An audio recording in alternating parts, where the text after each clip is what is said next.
సాదృశ్యంగా ఉన్నది. ఇప్పుడు సువార్తలలో లేదు యేసు ప్రభు గురించి. హల్లెలూయా. వింటున్నారా?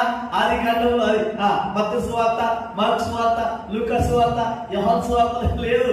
ఆది కాండంలో కూడా రాయబడ్డది. స్త్రీ సంతానం గురించి రాయబడ్డది. తోలు వస్త్రాల గురించి రాయబడ్డది. ఇంకా మీరు తెలిసితే ఆది కాండము 14వ అధ్యాయంలో ఉంటది. 14వ అధ్యాయంలో ఆది కాండము 14వ అధ్యాయంలో 18 నుండి 20 వచనాల వరకు అక్కడ మెల్కీసెదెకు గురించి మాట్లాడుతున్నాడు. మెల్కీసెదెకు రాజుగాను యాజకుడుగాను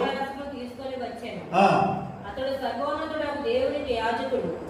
అప్పుడు అతడు అబ్రహామును ఆశీర్వదించి ఆకాశములను భూమిని సృష్టికర్తయు సర్వోన్నతుడైన దేవుని వలన అబ్రహాము ఆశీర్వదింపబడును గాక. అయితే మెల్కీసెదెకు ఆ క్రమంలో శాశ్వతమైన యాజకుడిగా కనిపిస్తున్నాడు. కానీ శాశ్వతమైన యాజకుడు ఎవరు?